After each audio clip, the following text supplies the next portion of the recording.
alegria venho a lhe dizer que nós estamos na metade do caminho. O nosso canal no YouTube é totalmente voluntário, com a finalidade educacional para ajudar a quem precisa se preparar melhor para a sua prova, para o seu exame, para o seu vestibular, quanto à química.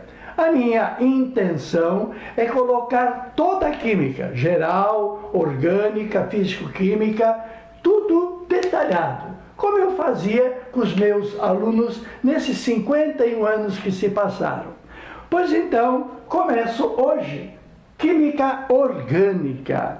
A química orgânica é maravilhosa, por isso deixamos ela do meio para frente. A química orgânica começa com uma historinha e reporta a 1777. Ainda um alquimista, um fulano chamado Bergman. O Bergman já convivia com John Dalton, convivia com Lavoisier, aquela turma toda. E ele resolveu subdividir os compostos que ele já manipulava. Compostos que ele chamou de inorgânicos, os do reino mineral, pedras. E orgânicos, os compostos do reino vegetal e animal. Reino vegetal e animal, em função da autoridade do Berzelius, da mesma época, um grande filósofo que admitia o princípio da vida. Então, os animais e os vegetais foram chamados de orgânicos porque eles tinham um princípio de vida, coisa que os minerais não havia, não possuíam.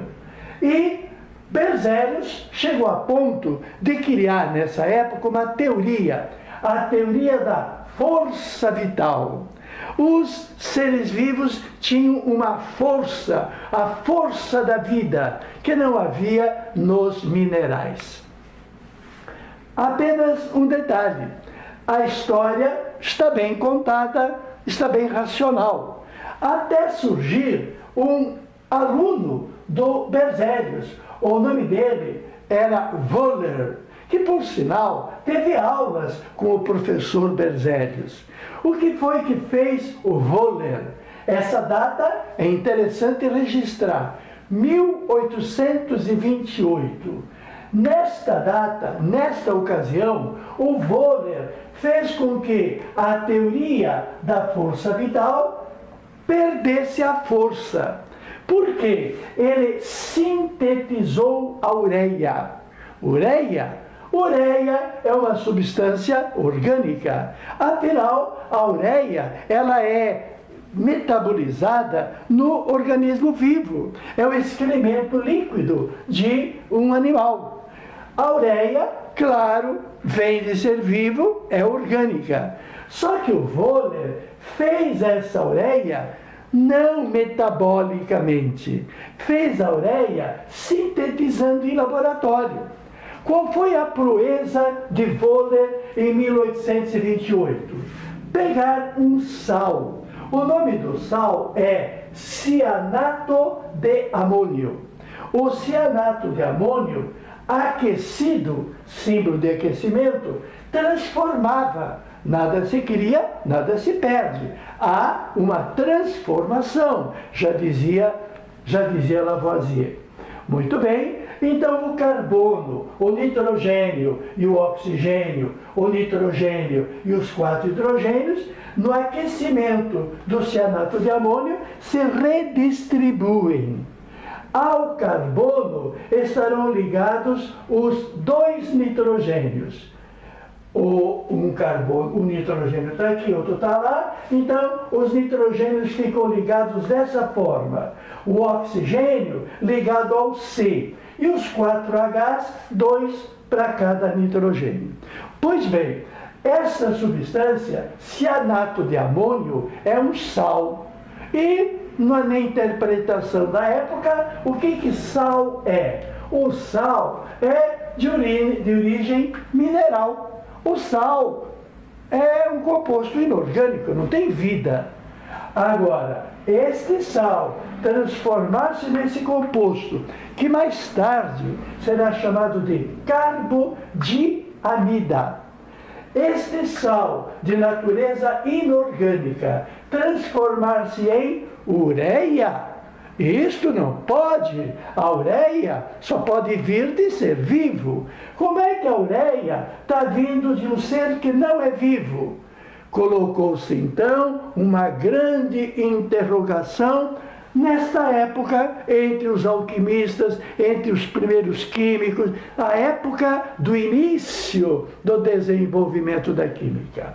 Repetindo o dilema, para Berzelius havia um princípio de vida, havia uma teoria que dava força para a vida, havia uma força vital nas substâncias do reino vegetal e animal. Quem contrariou o professor Berzelius foi seu discípulo Wöhler, um alemão aluno do Berzelius. O Wöhler, nessa época, produziu um composto orgânico, mas não de forma a ser ligada à força da vida. Nada do seu metabolismo animal. Fez através de uma experiência. Então, meu amigo, sal inorgânico produzir composto orgânico fazia com que a teoria da força vital ficasse em xeque. Aí, cartas para lá, cartas para cá, papos aqui, nada de internet, nada de WhatsApp. Eles chegaram na conclusão de que ser composto orgânico não é necessariamente ser vivo, ser um ser vivo ou ser oriundo de animal. Ser composto orgânico deve ter outra coisa. E chegaram, na época, já à conclusão que para ser orgânico, o primeiro pré-requisito é possuir carbono. Possuir carbono. Esta é a essência de ser composto orgânico. Curiosamente, já vamos explicar na sequência, que aquele que deu origem ao composto orgânico também tem carbono. E outro dilema, como é que um composto, para ser orgânico, tem que ter carbono e aquele que não é orgânico... que confusão. Calma aí que eu já explico. Esquece o problemazinho. Esquece que ele tem carbono. Siga o raciocínio. Um composto inorgânico não pode dar composto orgânico. Composto inorgânico não pode, na concepção deles, dar orgânico. Inorgânico não tem vida, orgânico tem vida. Se criou-se um composto orgânico a partir de um ser vivo, este elo com a vida foi-se. E aí passou-se ao conceito. O que é ser composto orgânico? É, primeiramente, ter carbono. Há composto orgânico com carbono. Veremos também que há alguns compostos com carbono que não são orgânicos. É a aula da contradição. Bom, segunda característica para ser orgânico. Tem características. Portanto, só possuir carbono não será suficiente. Para esclarecer essas dúvidas, vamos então a algumas diferenças. Nós queremos diferenciar e deixar bem claro o que é composto orgânico e o que é composto inorgânico. Vamos fazer um comentário primeiramente geral. Comentário geral. Qual é o número de compostos orgânicos? Esses que estamos começando a estudar hoje. Qual é o número de compostos orgânicos? 5 milhões. O detalhe é que eu falo esse número há uns 30 anos. Quer dizer, não são 5 milhões, ponto. É em torno de 5, 5,5, 6 milhões. Quem tem mais de 5 milhões não se importa muito com 200 mil. Agora, os compostos inorgânicos, esses são em torno de 150 mil. Meu amigo, olha a diferença. É uma diferença razoável. A química orgânica que estamos começando é a mais numerosa, mas de goleada, muito mais numerosa. A quantidade não precisa ser decorada. Uma coisa que chama muita atenção é um outro número. Qual é o número de elementos químicos? Aliás, nesse ano que estamos comemorando, 2016, estamos comemorando os 4 últimos elementos químicos que compõem os 118 elementos da tabela. Saíram 4 prêmios Nobel para os pesquisadores que chegaram até os 118. A tabela está completa. Dos 118, qual é o número de elementos na química nova? Na química orgânica, quantos? 13? Não. Apenas 4. Quais são os 4 elementos químicos que compõem os compostos orgânicos? Eu, de uma maneira lúdica, até um pouco boba, digo que são 4 CHON. C-H-O-I-N. Para ser orgânico, tem que ter carbono. O carbono é o essencial. Sem carbono não há orgânico. Pode até alguns que não são orgânicos ter carbono também. Carbono é o essencial. O hidrogênio é o acompanhante, é o que completa as suas ligações. Oxigênio, nitrogênio. Existem alguns poucos que são, por exemplo, o oxigênio é do grupo 16. Ele tem 6 na última camada. O seguinte elemento na tabela é o enxofre. Então pode alguns compostos que têm oxigênio, orgânicos com oxigênio, terem enxofre no lugar do oxigênio. Da mesma forma, o nitrogênio. Os compostos orgânicos que têm o nitrogênio podem eventualmente ter o nitrogênio substituído pelo fósforo, que é do mesmo grupo do nitrogênio. Então, primeira aula, deixando barato, quantos elementos químicos participam da química orgânica? 4. Em quantidade de compostos, perdeu? Não, ganhou em quantidade, mas perdeu no número de elementos. E nos compostos inorgânicos, quantos elementos participam? Todos, inclusive esses. Outra característica digna de reparar. Eu disse que os compostos orgânicos têm que ter carbono e umas características a mais. Por exemplo, pode um composto orgânico ter um elemento cobre, por exemplo? Pode ter cobre. A presença de cobre é familiar para os orgânicos? Não. Pode ter cálcio no composto orgânico? Não. Por quê? Porque esses elementos participam dos inorgânicos. É uma característica boa de reparar. Tipo de ligação. Qual é a ligação química que acontece entre os átomos para fazer moléculas orgânicas? Covalente. Eu te empresto meu elétron, tu me empresta o teu, os elétrons vão fazer uma dupla e vai nos atender. A ligação é covalente. Enquanto que nos inorgânicos, os átomos fazem uma transação eletrônica na base principalmente de ligação iônica e também covalente. E metálica também nos inorgânicos. Quanto ao aquecimento, essa é uma característica boa. Os compostos orgânicos, eles se decompõem pelo calor. Você, lá no banheiro, tomando banho, nesse sistema de torneira esquerda quente, torneira direita fria, e está tomando o seu banho, de repente, dá um enguiço lá e a água sobe de 40 graus. Pô, tu vira um bife, tu está queimando, tu não aguenta 40 graus. A nossa pele não resiste, ela se decompõe. os compostos orgânicos se decompõem no calor. Enquanto que os inorgânicos resistem.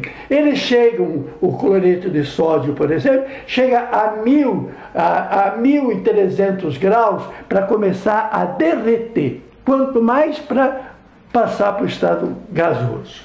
Então, tem elevados pontos de fusão e de ebulição. Bom, então eu disse que para ser orgânico tem que ter carbono e tem que ter características. Algumas das características eu já te avisei. Os orgânicos são muito numerosos, são feitos de poucos elementos químicos, apresentam ligação covalente entre seus átomos e se decompõem com facilidade. Em baixas temperaturas já se decompõem. Mas tem uma característica que vai te ajudar melhor. Para te explicar melhor, vamos ficar nesse quadrozinho. Você sabe muito bem o que é ácido. Conforme Arrhenius, é um composto molecular que dentro d'água libera o H. Muito bem. Há compostos químicos que apresentam um agrupamento bem característico. O carbono com dupla O, OH. Esse grupo chama-se carboxila. E esse R pode ser um carbono com seus Hs, 2 carbonos com seus Hs, o principal é essa ponta. Muito bem. Esta extremidade da direita é chamada de carboxila. E a carboxila libera o H. Há uma puxada de elétrons, a puxada de elétrons chama-se eletronegatividade. A eletronegatividade puxando para a esquerda, o elétron do hidrogênio fica para a esquerda. E aí o que acontece? Com muita facilidade, com qualquer atrativo, ele se manda. Então, este composto, esse agrupamento C-O-OH, ele é um ácido porque libera H+. E ele é um ácido orgânico. Toda vez que aquele H+ sai, vai deixar uma ponta negativa. A esta ponta negativa vai incluir alguém. Por exemplo, se esse R for um H, o composto tem um carbono só. É o chamado ácido fórmico. Quando esse H sai, quem é que entra? Por exemplo, sódio. Então eu terei o sal do ácido. Muito bem. O formiato de sódio, o ácido fórmico, o ácido acético, que está nas mesmas circunstâncias, com 2 carbonos, e o acetato, por exemplo, de potássio, esses compostos são todos orgânicos. São orgânicos e são classificados em ácidos orgânicos. Eles têm as características todas. Eles são poucos, são uma quantidade X, que está nos 5 milhões. Eles são formados por CHON, eles apresentam ligação covalente e eles se decompõem. Muito bem. Agora, este ácido que eu estou mostrando com o dedo para você, HCN. O que o HCN tem? Ele tem HCN. O que mais que ele tem? Ele tem ligação covalente. E ele se decompõe com certa dificuldade. Mas o que eu quero comentar, este ácido cianídrico, o nome dele é cianídrico, que vai produzir, com a saída do H, que vai produzir o cianeto, ele é um composto com carbono que não são orgânicos. Por que ele é um composto com carbono que não é orgânico? Porque a estrutura dele é totalmente diferente da estrutura do ácido orgânico. Então você percebe que há compostos com carbono que não são orgânicos. Entre os ácidos e sais é bem fácil. É que os ácidos que têm carbono e não são orgânicos, porque não tem carboxila. O ácido cianídrico, seus cianetos, ácido isocianídrico, isocianetos, ácido ciânico, isocianatos, ácido ciânico, cianato. Assim como foi o composto que deu origem à carbodiamida. A carbodiamida, ureia, é orgânica. Hoje nós dizemos que ela é orgânica porque ela tem carbono e tem características especiais. Características que não podemos explicar hoje, que é ser amida. Ser amida é um grupo de substâncias especificamente orgânicas, enquanto que o cianato de amônio, apesar de ter carbono, não é orgânico, porque é um sal derivado do ácido ciânico. O ácido ciânico dá o cianato de amônio. Por isso que, se o cianato de amônio não é orgânico, furou a regra da teoria da força vital, porque ele, inorgânico, estava dando composto orgânico. A vida não tem nada a ver nesse momento. Valeu como início de conversa. Hoje, para ser orgânico tem que ter carbono e tem que ter características especiais. Há outros compostos que nos incomodam bastante. Por exemplo, os carbonatos.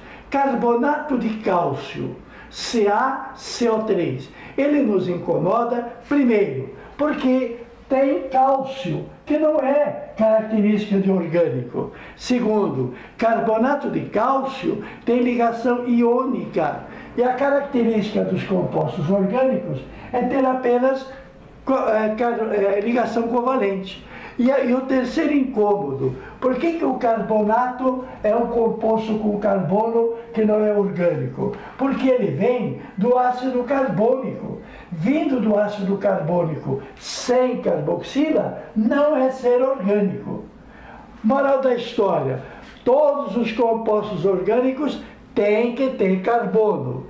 Há, porém, alguns compostos, entre 5 milhões, são alguns. Há alguns compostos com carbono que não são orgânicos, porque não têm as características importantes de seus grupos funcionais. Dois compostos bastante fáceis de serem identificados têm tudo para ser orgânico. Eles apresentam C e O, apresentam ligação covalente, mas eles não se decompõem.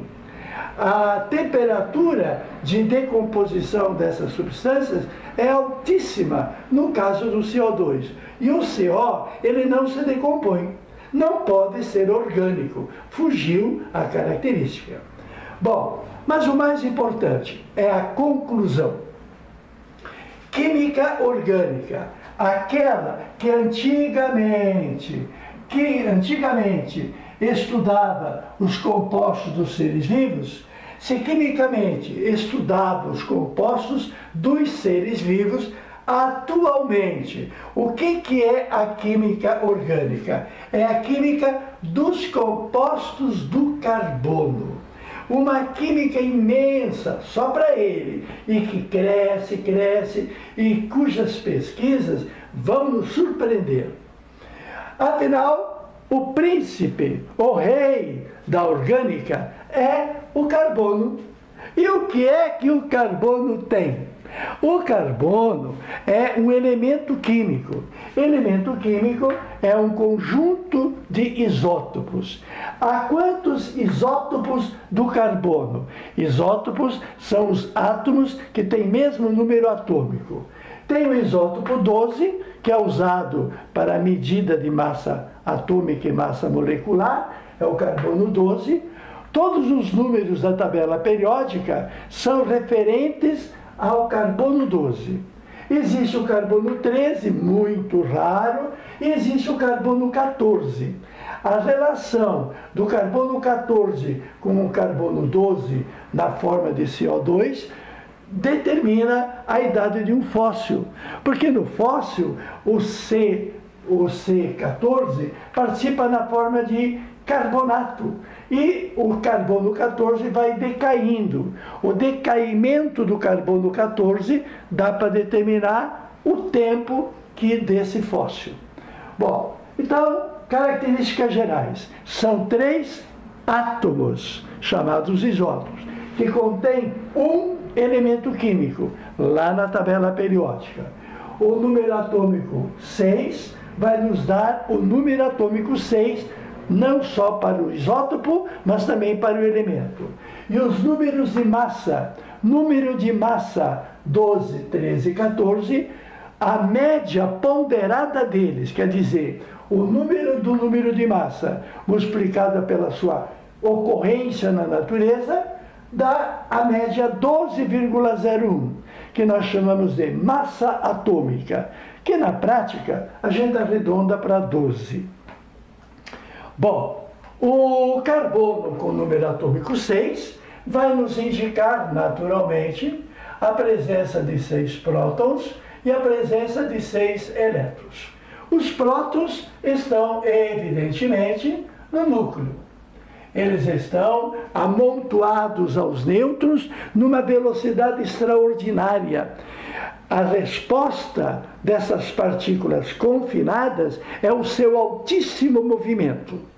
Aliás, tenho que lhes dizer que mais na frente desse curso, que pretende ser com toda a química, vamos falar sobre algo muito detalhado, teorias maravilhosas que explicam melhor a natureza. E lá nós vamos explicar que os elétrons, eles estão, claro, em torno do núcleo e eles apresentam um formato. O formato do local do elétron chama-se de orbital. Existem orbitais esféricos, existem orbitais na forma de halteres. Muito bem. E o início nós já dissemos. Como é que eles ficam distribuídos? Eles ficam distribuídos, esses 6 elétrons, aonde eles estão? Eles estão em 1s2, 2s2 e 2p2. Esta é a distribuição eletrônica dos 6 elétrons do carbono. Ele tem uma química toda. E é só isso? Não, tem que ter mais coisa. Vamos a essas mais coisas de assunto futuro. Então, se você ficar perdido em algum detalhe, não esquenta a cabeça por enquanto, que haverá um momento em que isso será detalhado. Bom, vamos então colocar nessa vertical, a energia. Vocês sabem que o núcleo positivo, com seus prótons e elétrons, tem os elétrons em uma nuvem eletrônica que tem forma esférica, forma de halter, e o elétron que tem mais energia se afasta mais. Então nós teríamos um orbital de energia mais baixa. O orbital de energia mais baixa é o orbital chamado 1s. É o S da primeira camada. Muito bem. Os outros elétrons virão num segundo orbital, também na forma esférica, que se chama 2s. Então, o elétron que estará no orbital 1s tem menos energia que o elétron que está no 2s.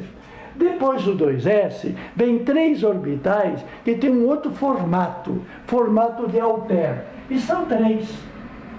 Aqui estão os 3 orbitais que estão com energia mais alta, ao que chamaremos de 2p. Por que de detalhezinhos? Esquenta a cabeça por enquanto. A mesma coisa com o segundo desenho, que eu vou preferir repetir para ficar melhor a sua compreensão. A representação dos 6 elétrons ficará 1, 2, 3, 4, 5, 6. Aqui existem regras. Por exemplo, a regra de Pauli, Em cada orbital podem ser colocados 2 elétrons, e elétrons de spins opostos. Um elétron anda para frente, girando para frente. Outro anda para frente, girando de costa. O spin é um movimento sobre si. E os spins contrários são magneticamente atraídos. Por isso que vamos colocar o elétron como se fosse uma flechinha, porque a flecha tem seta. Para cima seria o spin que vai para frente e de frente. E para baixo seria o spin que vai para frente e de costa. Vou te contar direitinho no futuro isso aí. Bom, aí foram os 2 primeiros numa energia baixa. Aí vem os 2 seguintes. Da mesma forma, conforme Pauli, em cada orbital cabe no máximo 2. O que vai para frente e de frente, o que vai para frente e de costa. E agora surge o Hund, um outro pesquisador, que disse: quando há mais de um orbital, você coloca um elétron em cada. Depois que todos receberam um, aí tu põe o segundo. Pois bem, obedecendo o senhor Hund, vamos colocar esse 1, esse 2 e acabou. Então o 2P ficou com 2. A distribuição eletrônica, de acordo com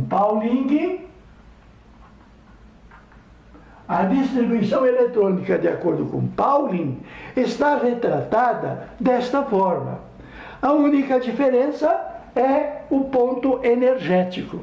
A energia está crescendo para cima e tem a anomalia de aqui estarem separados, por causa do, não Pauling, por causa do Pauli, é um outro cientista.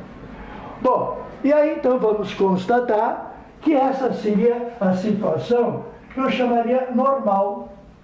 Isto é ser normal. Normal é obedecer às regras. Quem obedece às regras é um ser normal, é um cidadão normal. Só que o normal não dá certo. Por que não dá certo? Porque ele tem 2 elétrons sozinhos. O que é elétron sozinho? É um elétron desemparelhado. O elétron é aquele que anda para frente, de frente. Há outro que anda para frente, de costa. O que vai para frente e de frente gera um campo magnético. O que gera de frente e de costa gera um campo magnético contrário. Então eles se unem. Quando eles moram sozinhos, ou vai tudo para frente, ou tudo vai para trás. Só que só tem 2. Eles querem companhia. O normal é estarem juntos, para frente e para trás. Spin positivo, spin negativo. Quando são 2, estão solitários, estão desemparelhados. Então, vou agora escrever um fato super espetacular. Se o carbono fosse um cidadão normal, ele seria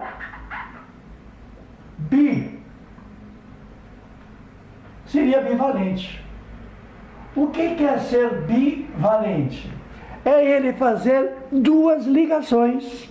Por quê? Ele só tem 2 para casar. Ele só tem 2 para emparelhar. Se aparecer um hidrogênio trazendo um elétron, quantos hidrogênios terão chance? Apenas 2.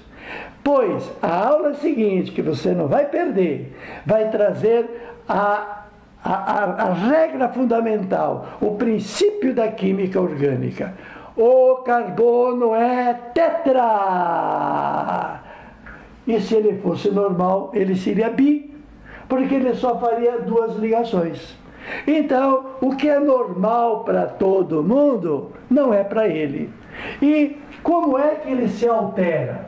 Como é que inventaram explicação para justificar uma química só para ele? A explicação que se criou e que depois se comprovou, que se justificou, é o S que tinha 2, continua com 2. continua casadinho. O 2s, que tinha 2, vai ficar com 1. E o 2s, que tinha 2, vai ficar com 1. E o 2p, vamos caprichar que você merece. E o 2p, que tinha 2, vai ficar com 3. Opa, o que terá acontecido para que o S da segunda camada subisse e para que o P da segunda camada aumentasse? Ué, é fácil. É só você admitir que esse elétron que está numa energia X suba. O elétron que eu vou colocar em vermelho, esse elétron, não é aí o lugar original. O elétron em vermelho, o lugar dele era aqui. O que foi que ele fez para, de uma energia baixa, ter ido para uma energia mais alta? Esta ida de um elétron de energia baixa para uma posição de energia alta é ser ativado.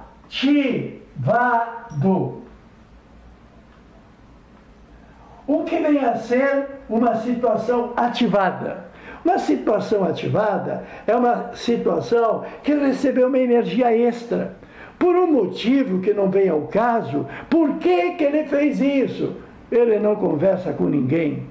Então os químicos tiveram que dar uma explicação que faça sentido. E quando é que faz sentido? Quando justifica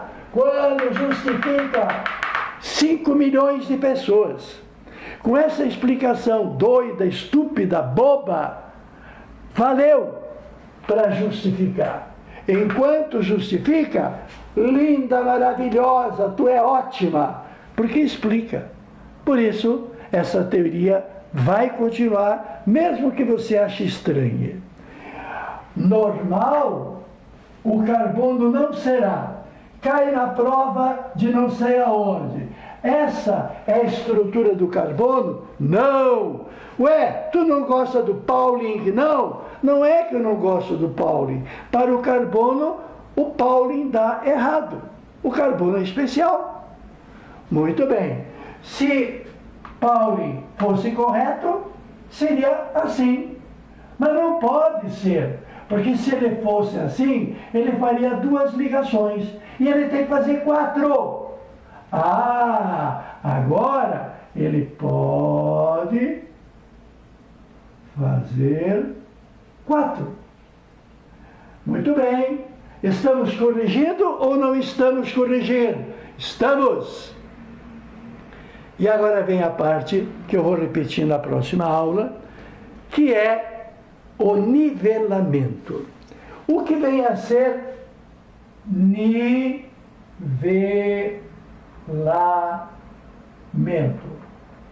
Nivelamento é no nosso modo simples de falar.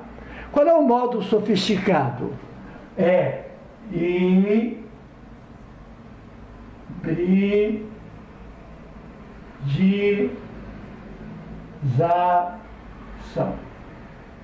Vamos começar pelo modo sofisticado.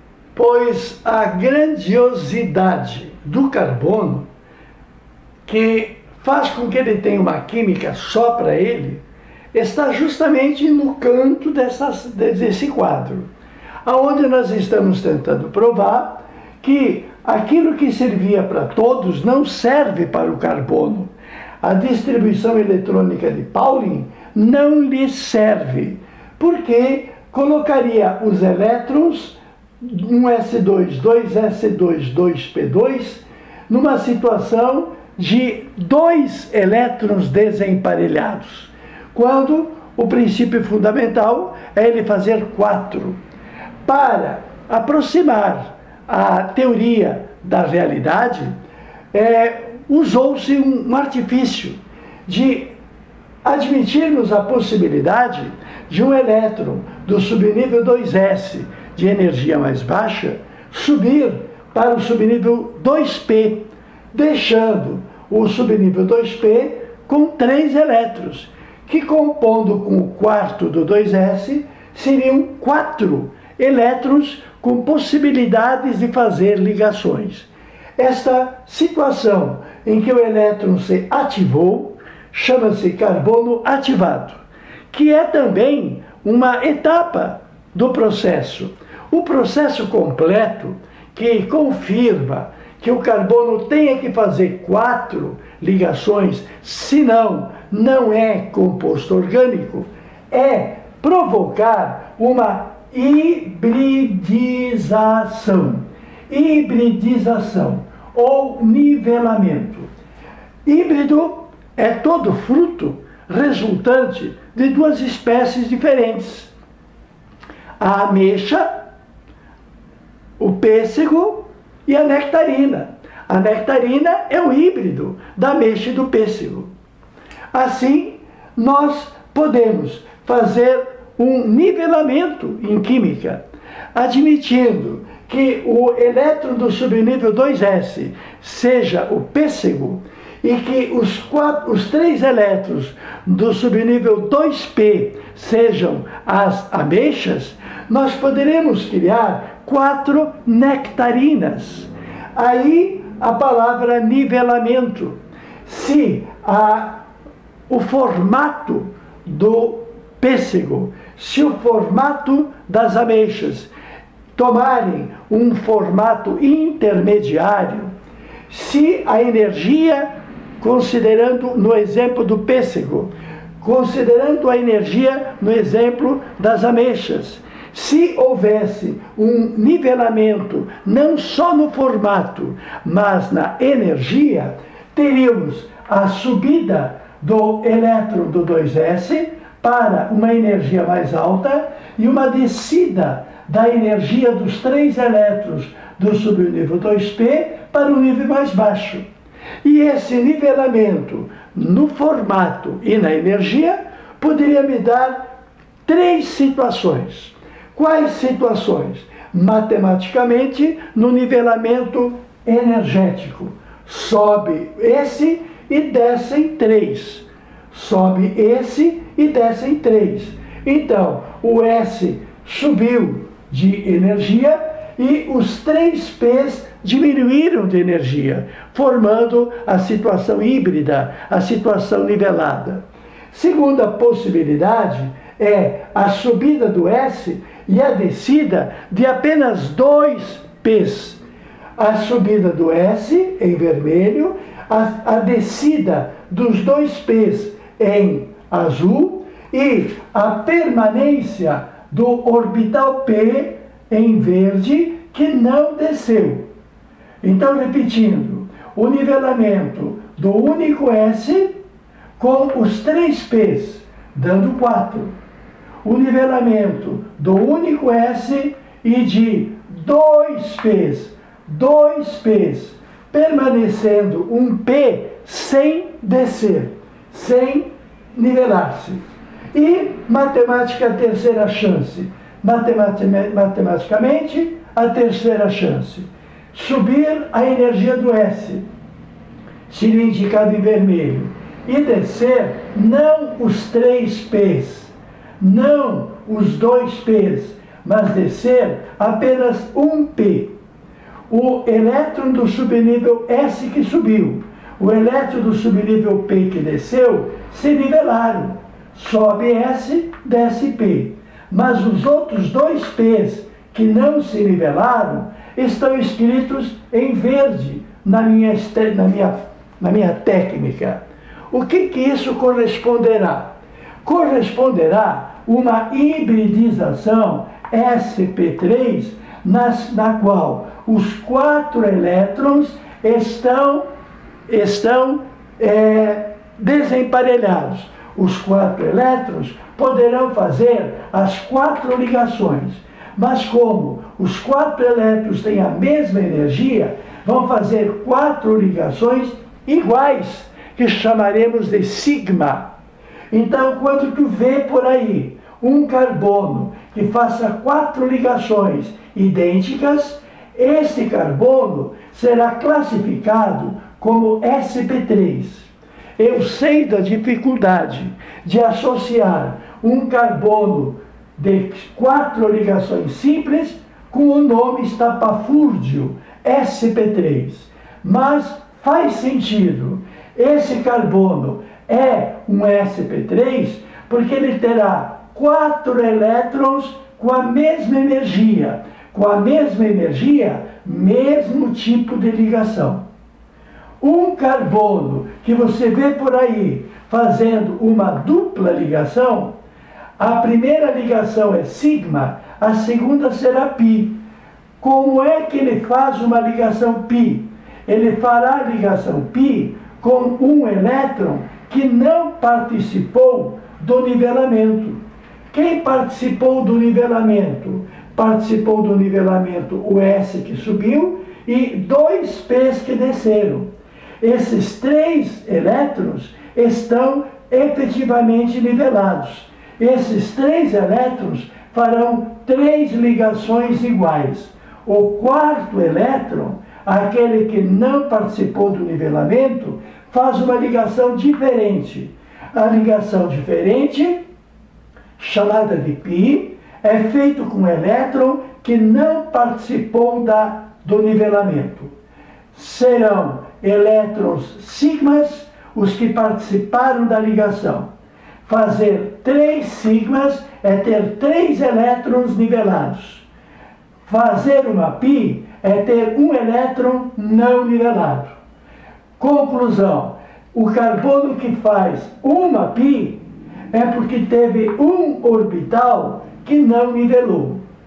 E o que dizer, então, de ter um carbono com 2 π's, formando uma simples e uma tripla? Fazer 2 π's é ter 2 elétrons que não participaram do nivelamento.